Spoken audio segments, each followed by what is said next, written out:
ನಮಸ್ಕಾರ ಸ್ನೇಹಿತರೆ, Shubhanshu Shukla international space station ಯಾತ್ರೆ ಟೈಮ್ನಲ್ಲಿ ಅಗೇನ್ ISS ಬಗ್ಗೆ, ಅಂತಾರಾಷ್ಟ್ರೀಯ ಬಾಹ್ಯಾಕಾಶ ನಿಲ್ದಾಣದ ಬಗ್ಗೆ ಪ್ರತಿಯೊಬ್ಬರಿಗೂ ಕುತೂಹಲ ಜಾಸ್ತಿ ಆಗಿದೆ. ಆದರೆ ಈ ಬಾಹ್ಯಾಕಾಶ ನಿಲ್ದಾಣ ನಿಜಕ್ಕೂ ಹೇಗಿರುತ್ತೆ? ಗಗನಯಾತ್ರಿಗಳು ಆ ಸ್ಪೇಸ್ನಲ್ಲಿ ಅಲ್ಲಿ ಇದ್ಕೊಂಡದ್ರೊಳಗೆ ಇದ್ಕೊಂಡು ಏನು ಮಾಡ್ತಾ ಇರ್ತಾರೆ? ಕೆಲವೊಂದ್ಸಲಿ ವರ್ಷಗಳ ಕಾಲ ಅಲ್ಲಿ ಏನು ಮಾಡ್ತಿರ್ತಾರೆ? ಬೇರೆ ಬೇರೆ ರಾಷ್ಟ್ರಗಳ ವಿಜ್ಞಾನಿಗಳು ಒಂದೇ ಸ್ಪೇಸ್ ಸ್ಟೇಷನ್ನಲ್ಲಿ ಹೆಂಗೆ ಕೆಲಸ ಮಾಡ್ತಿರ್ತಾರೆ? ಏನು ಕೆಲಸ ಮಾಡ್ತಿರ್ತಾರೆ? ಸ್ಪೇಸ್ನಲ್ಲಿ ಅದು ನಿಂತಲ್ಲೇ ಇರುತ್ತಾ, ಮೂವ್ ಆಗ್ತಾ ಸುತ್ತು ಬರ್ತಾ ಇರುತ್ತಾ? ಇಂಟರ್ನ್ಯಾಷನಲ್ ಸ್ಪೇಸ್ ಸ್ಟೇಷನ್ ಅನ್ನೋ ಮಾನವ ನಿರ್ಮಿತ ಅದ್ಭುತದ ಬಗ್ಗೆ ಕಂಪ್ಲೀಟ್ ಮಾಹಿತಿಯನ್ನು ಪಡಿತಾ ಹೋಗೋಣ ಈ ವರದಿಯಲ್ಲಿ. ಕಡೆ ತನಕ ಮಿಸ್ ಮಾಡಿದೆ ನೋಡಿ ಸ್ನೇಹಿತರೆ. ಅಲ್ಲಿ ಏನೆಲ್ಲ ಸೌಕರ್ಯ ಇರುತ್ತೆ, ಗಗನಯಾತ್ರಿಗಳ ಜೀವನ ಹೇಗಿರುತ್ತೆ, ಎಲ್ಲವನ್ನ ಎಕ್ಸ್ಪ್ಲೇನ್ ಮಾಡ್ತೀವಿ. ಅಂತರಿಕ್ಷದಲ್ಲಿರೋ ಭೂಮಿ ಸ್ನೇಹಿತರೆ, ಅಂತಾರಾಷ್ಟ್ರೀಯ ಬಾಹ್ಯಾಕಾಶ ನಿಲ್ದಾಣ ಅನ್ನೋದು ಮಾನವ ಇತಿಹಾಸದ ಅಚ್ಚರಿ. ಭೂಮಿಯಿಂದ 400 ಕಿಲೋಮೀಟರ್ ಎತ್ತರದಲ್ಲಿ 73 ಮೀಟರ್ ಉದ್ದ, 109 ಮೀಟರ್ ಅಗಲದ ಈ ಬೃಹತ್ ನೌಕೆಯನ್ನ ಅಲ್ಲಿ ನಿರ್ಮಾಣ ಮಾಡಲಾಗಿದೆ. ಒಂದೊಂದೇ ಪೀಸ್ ತಗೊಂಡೋಗಿ ಆಕಾಶದಲ್ಲಿ ಸ್ಪೇಸ್ನಲ್ಲಿ ಜೋಡಿಸಿ ಕಟ್ಟಲಾಗಿದೆ. ಬಹುತೇಕ ಒಂದು ಫುಟ್ಬಾಲ್ ಮೈದಾನದಷ್ಟು ದೊಡ್ಡ ಇದೆ. ಸುಮಾರು 4.2 ಲಕ್ಷ kg ತೂಗುತ್ತೆ ಇದು. ಗಂಟೆಗೆ 26,000 ಕಿಲೋಮೀಟರ್ ವೇಗದಲ್ಲಿ ರೌಂಡ್ ಹೊಡಿತಾ ಇರುತ್ತೆ. ಯಾವ ಲೆವೆಲ್ಗಂದ್ರೆ ಪ್ರತಿ 93 ನಿಮಿಷಕ್ಕೊಂದ್ಸಲಿ ಭೂಮಿಯನ್ನ ರೌಂಡ್ ಹಾಕುತ್ತೆ. ಇಂಥ ಬೃಹತ್ ನೌಕೆಯನ್ನ ಅಂತರಿಕ್ಷದಲ್ಲಿರೋ ಮತ್ತೊಂದು ಭೂಮಿ ಅಂತ ಹೇಳ್ಬೋದು. ಯಾಕಂದ್ರೆ ಮೊದಲನೇದಾಗಿ ISS ಭೂಮಿ ಬಿಟ್ಟು ಮಾನವರು ಒಟ್ಟಾಗಿ ವಾಸಿಸಬಹುದಾದ ಏಕೈಕ ಜಾಗ. ಈಗಂತೂ ಪ್ರತಿಯೊಂದು ರಾಷ್ಟ್ರಗಳು ಪ್ರತ್ಯೇಕ ಸ್ಪೇಸ್ ಸ್ಟೇಷನ್ ಮುಂದಾಗ್ತಿದ್ದಾರೆ. ಚೀನಾ ಕೂಡ ಜೋಡಿಸ್ಕೊಳ್ಳೋಕೆ ಶುರು ಮಾಡಿದೆ. ಭಾರತದ್ದು ಪ್ಲಾನ್ ಇದೆ. ಆದರೆ ಸದ್ಯಕ್ಕೆ ಪೂರ್ಣ ಪ್ರಮಾಣದಲ್ಲಿರೋದು ಇದೊಂದೇ ISS. ಏನೋ ಅಂತರಿಕ್ಷದ ಭೂಮಿ ಅಂತ ಹೇಳೋಕೆ ಎರಡನೇ ಕಾರಣ ಏನು ಗೊತ್ತಾ? ಭೂಮಿ ಮೇಲೆ ಆ ರಾಷ್ಟ್ರ ಈ ದೇಶ ಅಂತ ಕಿತ್ತಾಡೋ ಮನುಷ್ಯರು, ಧರ್ಮ ಜಾತಿ ಅಂತ ಕಿತ್ತಾಡೋ ಮನುಷ್ಯರು ಅಲ್ಲಿ ಯಾವುದೇ ಭೇದ ಭಾವ ಇಲ್ಲದೆ ಒಟ್ಟಿಗೆ ಸೇರಿ ನಿರ್ಮಾಣ ಮಾಡಿರೋ ಈ ನೌಕೆಯಲ್ಲಿ ಒಟ್ಟಿಗೆ ಕೆಲಸ ಮಾಡ್ತಾರೆ. ಅಮೆರಿಕದ ನಾಸಾ, ರಷ್ಯಾದ ರಾಸ್ಕಾಸ್ಮೋಸ್, ಜಪಾನ್ನ ಜಾಕ್ಸಾ, ಯುರೋಪ್ನ ಈಸಾ, ಕೆನಡಾದ CSA ಎಲ್ಲ ಸೇರ್ಕೊಂಡು ಇದನ್ನು ನಿರ್ಮಾಣ ಮಾಡಿದ್ದಾರೆ. 1998ರಲ್ಲಿ ಶುರುವಾದ ISS ನಿರ್ಮಾಣ ಕಾರ್ಯ 2011ರಲ್ಲಿ ಮುಗಿದಿದೆ. ಬರೋಬ್ಬರಿ 1 ದಶಕದ ಶ್ರಮ. ಬಾಹ್ಯಾಕಾಶದಲ್ಲಿ ಮಾನವ ನಿರ್ಮಿತ ಅತಿದೊಡ್ಡ ವಸ್ತು.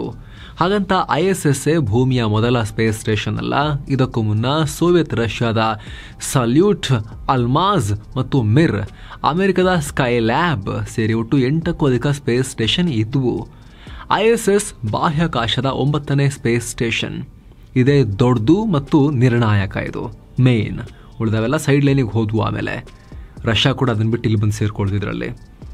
ಬಾಹ್ಯಾಕಾಶದಲ್ಲಿ ಜೀವಗಳ ಬಗ್ಗೆ ಅಧ್ಯಯನ ಮಾಡೋ ಆಸ್ಟ್ರೋಬಯಾಲಜಿ, ಖಗೋಳಶಾಸ್ತ್ರ, ಹವಾಮಾನ, ಭೌತಶಾಸ್ತ್ರ ಸೇರಿದ ಹಾಗೆ ಹಲವಾರು ಕ್ಷೇತ್ರಗಳ ಬಗ್ಗೆ ಸ್ಟಡಿ ಮಾಡೋಕೆ ಸಂಶೋಧನಾ ಲ್ಯಾಬ್ ರೀತಿ ಇದು.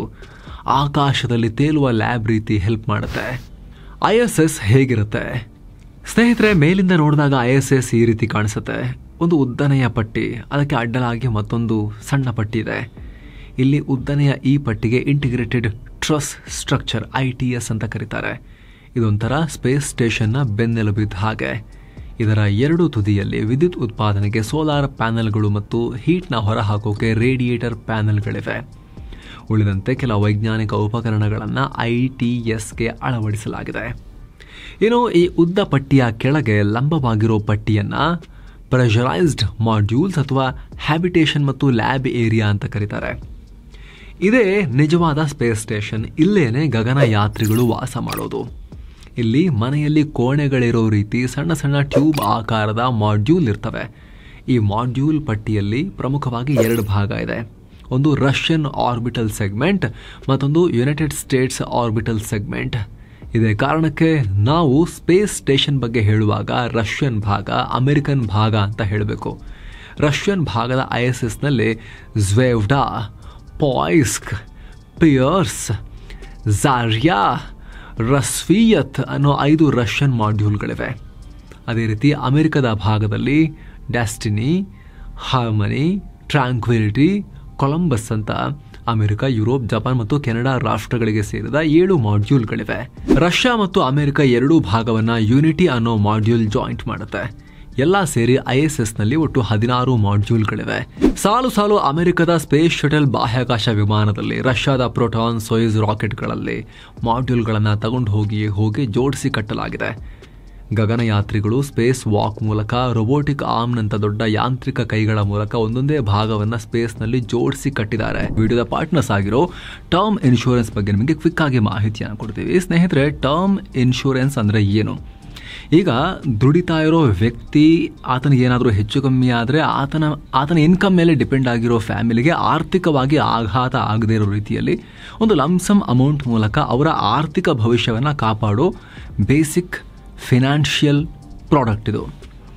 ಈಗ ಜನರೇಷನಲ್ ವೆಲ್ತ್ ಇದೆ, ಜನ್ರೇಷನ್ ಟು ಜನ್ರೇಷನ್ ಕೂತ್ಕೊಂಡು ತಿಂದರೂ ಕೂಡ ಖಾಲಿ ಮಾಡಲಿಕ್ಕೆ ಆಗ್ತಿರೋಷ್ಟು ಸಂಪತ್ತಿದೆ ಅಂದರೆ ಮ್ಯಾಟರ್ ಆಗದೇ ಇರಬಹುದು. ಆದರೆ ಹೆಚ್ಚಿನ ಮನೆಗಳಲ್ಲಿ ಒಬ್ಬರು ದುಡಿತಾ ಇರ್ತಾರೆ, 3 ಜನ, 4 ಜನ, 5 ಜನ ಆ ಇನ್ಕಮ್ ಮೇಲೆ ಡಿಪೆಂಡ್ ಆಗಿರೋ ಸಿಚುವೇಶನ್ ಇರಬಹುದು. ಇನ್ಕಮ್ ಬರ್ತಾ ಇದೆ, ದುಡಿತಾ ಇದ್ದಾರೆ, ಎಲ್ಲ ಫೈನ್. ಆದರೆ ಒಂದು ವೇಳೆ ದುಡಿತಾ ಇರೋ ವ್ಯಕ್ತಿಗೆ ಏನಾದರೂ ಹೆಚ್ಚು ಕಮ್ಮಿ ಆದರೆ ಫ್ಯಾಮಿಲಿ ಆರ್ಥಿಕವಾಗಿ ಮುಂದೆ ಏನು ಮಾಡುತ್ತೆ ಅನ್ನೋ ದೊಡ್ಡ ಕ್ವಶನ್ ಮಾರ್ಕ್ ರೂಪುಗೊಳ್ಳುತ್ತಲ್ಲ, ಅದಕ್ಕೆ ಆನ್ಸರ್ ಟರ್ಮ್ ಇನ್ಶೂರೆನ್ಸ್. ಯಾವುದೇ ಆರ್ಥಿಕ ತಜ್ಞರು, ಫಿನಾನ್ಷಿಯಲ್ ಪ್ಲಾನರ್ಸ್ ಹತ್ರ ನೀವು ಹೋದರೂ ಕೂಡ ಫಸ್ಟ್ ಇದನ್ನು ಮಾಡಿಸ್ರಿ, ಆಮೇಲೆ ಇನ್ವೆಸ್ಟ್ ಮಾಡಿರಿ ಅಂತ ಹೇಳ್ತಾರೆ. ಹಾಗಾಗಿ ಸ್ನೇಹಿತರೆ, ನೀವು ಇನ್ನೂ ಕೂಡ ಮಾಡಿಸಿಲ್ಲ ಅಂದರೆ ನಾವು ಡಿಸ್ಕ್ರಿಪ್ಷನಲ್ಲಿ ಮತ್ತು ಪಿನ್ ಮಾಡಿರೋ ಕಾಮೆಂಟ್ನಲ್ಲಿ ಲಿಂಕನ್ನು ಕೊಟ್ಟಿರ್ತೀವಿ. ಕ್ಲಿಕ್ ಮಾಡೋ ಮೂಲಕ ನೀವು ಬರೀ 400-500 ರೂಪಾಯಿಗೆಲ್ಲ 1 ಕೋಟಿ ರೂಪಾಯಿ ತನಕದ ಕವರೇಜ್ ಕೊಡೋ ಟರ್ಮ್ ಇನ್ಶೂರೆನ್ಸ್ ಪ್ಲಾನ್ಸ್ನ ತಗೋಬೋದು.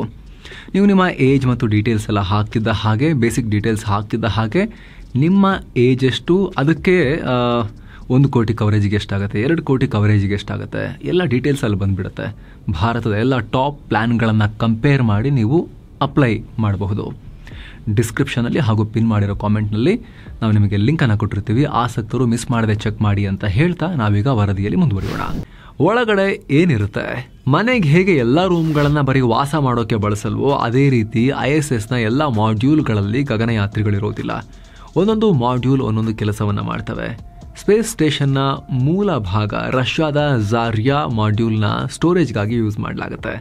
ಹೀಗಾಗಿ ಇದನ್ನ ಕಾರ್ಗೋ ಬ್ಲಾಕ್ ಅಂತ ಕೂಡ ಕರೀತಾರೆ. ಇನ್ನು ಜ್ವೆಜ್ಡಾ ಮಾಡ್ಯೂಲ್ ISSನ ಮುಖ್ಯ ವಾಸಸ್ಥಾನ ಮತ್ತು ಕಮಾಂಡ್ ಕಂಟ್ರೋಲ್ ರೂಮ್. ಇಲ್ಲಿ ಗಾಳಿ ಮತ್ತು ನೀರಿನಂತಹ ಲೈಫ್ ಸಪೋರ್ಟಿಂಗ್ ಸಿಸ್ಟಮ್, ಕಮ್ಯುನಿಕೇಶನ್ ವ್ಯವಸ್ಥೆ, ಅಲ್ಲದೆ ರೂಮ್, ಮಲಗೋಕೆ ಬಂಕರ್ಗಳು, ಟಾಯ್ಲೆಟ್, ಜಿಮ್ ಸೇರಿದ ಹಾಗೆ ವಾಸಕ್ಕೆ ಬೇಕಾದ ಎಲ್ಲ ರೀತಿಯ ವ್ಯವಸ್ಥೆ ಇರುತ್ತೆ.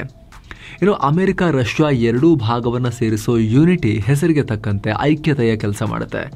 ಇಲ್ಲಿ ಎಲ್ಲ ಗಗನಯಾತ್ರಿಗಳು ಬಂದು ಒಟ್ಟಿಗೆ ಊಟ ಮಾಡ್ತಾರೆ. ಡೆಸ್ಟಿನಿ ಅಮೆರಿಕದ ಲ್ಯಾಬ್, ಇಲ್ಲಿ ನಾಸಾದ ಸಂಶೋಧನಾ ಕೆಲಸ ನಡೆಯುತ್ತೆ. ಅದೇ ರೀತಿ ಪಾಯ್ಸ್ಕ್ನಲ್ಲಿ ರಷ್ಯಾ ಸಂಶೋಧನೆ ನಡೆಸುತ್ತೆ. ಕಿಬೋ ಜಪಾನ್ನ ವಿಶಾಲ ಲ್ಯಾಬ್. ಇನ್ನು ಕ್ವೆಸ್ಟ್, ಇದು ಅಮೆರಿಕದ ಏರ್ ಲಾಕ್ ಮಾಡ್ಯೂಲ್, ಅಂದ್ರೆ ಗಗನಯಾತ್ರಿಗಳು ಬಾಹ್ಯಾಕಾಶ ನೌಕೆಯಿಂದ ಹೊರಬಂದು ಸ್ಪೇಸ್ ವಾಕ್ ಮೂಲಕ ಕೆಲಸ ಮಾಡ್ತಾರಲ್ಲ, ಅದಕ್ಕಾಗಿ ಹೊರ ಹೋಗೋಕೆ ಇರೋ ಜಾಗ. ಅದೇ ರೀತಿ ರಷ್ಯನ್ ಗಗನಯಾತ್ರಿಗಳು ಪಾಯ್ಸ್ಕ್ ಮಾಡ್ಯೂಲ್ನಿಂದ ಹೊರಗೆ ಬರ್ತಾರೆ. ಹಾರ್ಮನಿ ಯುಟಿಲಿಟಿ ಹಬ್, ಇದು ಅಮೆರಿಕ, ಯುರೋಪ್ ಹಾಗೂ ಜಪಾನ್ ಲ್ಯಾಬ್ ಮಾಡ್ಯೂಲ್ಗಳನ್ನು ಕನೆಕ್ಟ್ ಮಾಡುತ್ತೆ. 4 ಸಿಬ್ಬಂದಿ ಮಲಗೋಕೆ ಇದರಲ್ಲಿ ಅವಕಾಶ ಇದೆ.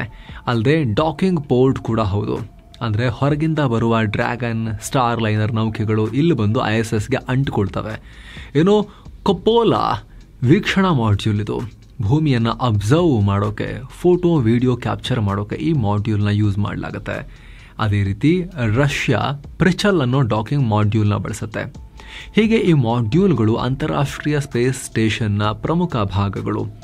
ಇವನ್ನ ಬಿಟ್ಟು ಇನ್ನೂ ಅನೇಕ ಕಾಂಪೊನೆಂಟ್ಗಳು, ರೊಬೋಟಿಕ್ ಆರ್ಮ್ಗಳು, ಕಾರ್ಗೋ ಘಟಕಗಳು ಇಂಟರ್ನ್ಯಾಷನಲ್ ಸ್ಪೇಸ್ ಸ್ಟೇಷನ್ನಲ್ಲಿವೆ.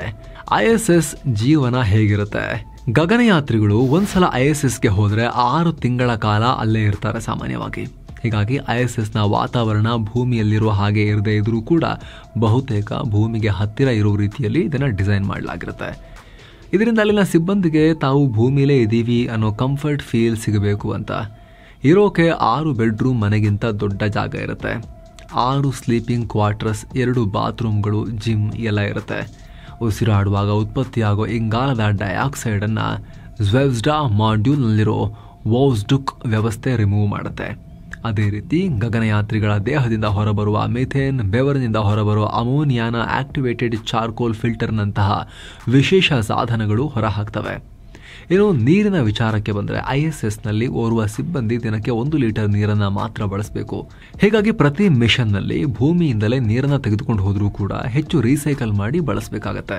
ಇನ್ನು ಕರೆಂಟ್ ವಿಚಾರಕ್ಕೆ ಬಂದರೆ ಈಗ ಆಲ್ರೆಡಿ ಹೇಳಿರೋ ಹಾಗೆ ISSನಲ್ಲಿರೋ 2 ಕಡೆ ವಿಶಾಲವಾದ ಸೋಲಾರ್ ಪ್ಯಾನೆಲ್ಸ್ ಇವೆ. ಇವು ಸ್ಪೇಸ್ ಸ್ಟೇಷನ್ಗೆ ಎಲೆಕ್ಟ್ರಿಕ್ ಪವರ್ನ ಒದಗಿಸ್ತವೆ. ರಷ್ಯಾ ತನ್ನ ಮಾಡ್ಯೂಲ್ಗಳಲ್ಲಿ 28 ವೋಲ್ಟೇಜ್ನ ಡೈರೆಕ್ಟ್ ಕರೆಂಟ್ ಅನ್ನ ಸೋಲಾರ್ ಪ್ಯಾನೆಲ್ಗಳಿಂದ ಪಡೆಯುತ್ತೆ. ಸಿಬ್ಬಂದಿ ದಿನಚರಿ ದಿನಕ್ಕೆ 10 ಗಂಟೆ ಕೆಲಸ. ತುಂಬಾ ಜನಕ್ಕೆ ಗಗನಯಾತ್ರಿಗಳು ISSಗೆ ಹೋಗಿ ಖಾಲಿ ಓಡಾಡ್ತಿರ್ತಾರೆ ಅನ್ನೋ ಭಾವನೆ ಇರಬಹುದು. ಆದರೆ ವಾಸ್ತವ ಹಾಗಿಲ್ಲ. ಅಷ್ಟೊಂದು ದುಡ್ಡು ಖರ್ಚು ಮಾಡಿ ಅಷ್ಟೊಂದು ರಿಸ್ಕ್ ತಗೊಂಡು ಗಗನಯಾತ್ರಿಗಳನ್ನ ಕಳಿಸೋಕೆ ಕಾರಣ ಇದೆ. ಗಗನಯಾತ್ರಿಗಳು ಸ್ಪೇಸ್ನಲ್ಲಿ ಕಳೆಯೋ ಪ್ರತಿ ನಿಮಿಷ ಕೂಡ ಇಂಪಾರ್ಟೆಂಟ್.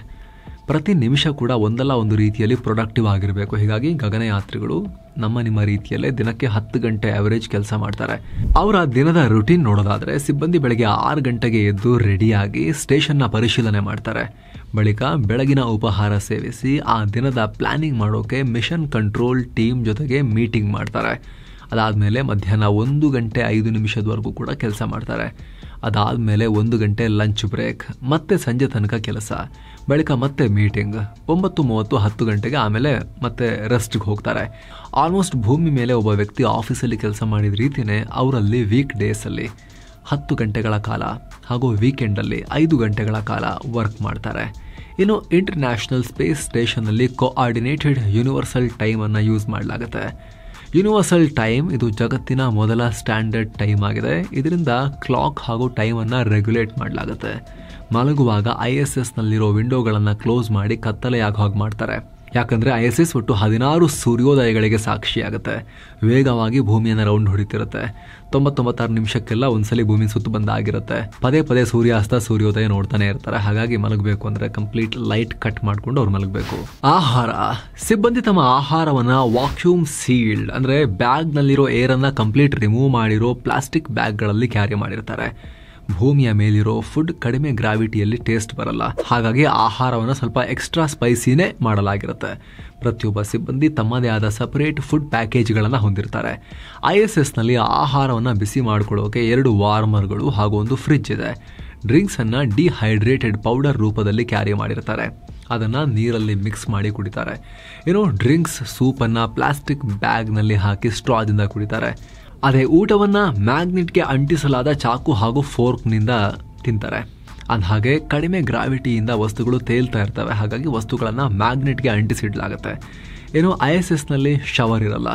ಸಿಬ್ಬಂದಿ ವಾಟರ್ ಜೆಟ್ ಅಥವಾ ವೆಟ್ ವೈಪ್ಸನ್ನು ಯೂಸ್ ಮಾಡಬೇಕಾಗತ್ತೆ. ನೀರನ್ನು ಉಳಿಸೋಕೆ ನೊರೆ ಬರದ ಶಾಂಪೂ ಹಾಗೂ ತಿನ್ನಬಹುದಾದ ಟೂತ್ ಪೇಸ್ಟನ್ನು ಕೊಡಲಾಗಿರುತ್ತೆ. ಟಾಯ್ಲೆಟ್ ತನ್ನದೇ ಆದ ಸಿಸ್ಟಮ್ ಅನ್ನು ಹೊಂದಿದೆ. ಮೊದಲು ಸಿಬ್ಬಂದಿ ಟಾಯ್ಲೆಟ್ ಸೀಟ್ಗೆ ತಮ್ಮನ್ನು ಅಟ್ಯಾಚ್ ಮಾಡಿಕೊಳ್ಬೇಕು. ಆಗ ಸಕ್ಷನ್ ಹೋಲ್ ಓಪನ್ ಆಗಿ ಸಾಲಿಡ್ ವೇಸ್ಟ್ ಪ್ಲಾಸ್ಟಿಕ್ ಬ್ಯಾಗ್ನಲ್ಲಿ ಹೋಗಿ ಸೀಲ್ ಆಗುತ್ತೆ. ಬಳಿಕ ಅದನ್ನು ಡಿಸ್ಪೋಸಲ್ ಯೂನಿಟ್ಗೆ ಟ್ರಾನ್ಸ್ಫರ್ ಮಾಡಲಾಗುತ್ತೆ.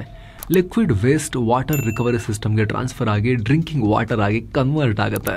ಸೊ ಫ್ರೆಂಡ್ಸ್, ಇದಾಗಿತ್ತು ಇಂಟರ್ನ್ಯಾಷನಲ್ ಸ್ಪೇಸ್ ಸ್ಟೇಷನ್ ಅನ್ನೋ ಅದ್ಭುತದ ಬಗ್ಗೆ. ಅಲ್ಲಿನ ಲೈಫ್ ಹೇಗಿರುತ್ತೆ ಅನ್ನೋದ್ರ ಬಗ್ಗೆ ನಿಮಗೆ ಕ್ವಿಕ್ ಆಗಿ ಮಾಹಿತಿ ಕೊಡೋ ಪ್ರಯತ್ನ. ಹಾಗೆ ಒಂದು ಕ್ವಿಕ್ ರಿಮೈಂಡರ್, ಆಗಲೇ ಹೇಳಿದ ಟರ್ಮ್ ಇನ್ಶೂರೆನ್ಸ್ ಪ್ಲಾನ್ಗಳ ಲಿಂಕ್ ಡಿಸ್ಕ್ರಿಪ್ಷನ್ ಹಾಗೂ ಪಿನ್ ಮಾಡಿರೋ ಕಾಮೆಂಟ್ ನಲ್ಲಿದೆ. ಕ್ಲಿಕ್ ಮಾಡೋ ಮೂಲಕ ನೀವು ಕೆಲವೇ ಕ್ಷಣಗಳಲ್ಲಿ ಅಪ್ಲೈ ಮಾಡಬಹುದು. ನಿಮ್ಮ ಫ್ಯಾಮಿಲಿಗೆ ಆರ್ಥಿಕ ಭದ್ರತೆಯನ್ನು ಒದಗಿಸಬಹುದು. Thank you so much. ಮತ್ತೆ ಭೇಟಿ ಆಗ್ತಿರೋಣ. ನಮಸ್ತೆ.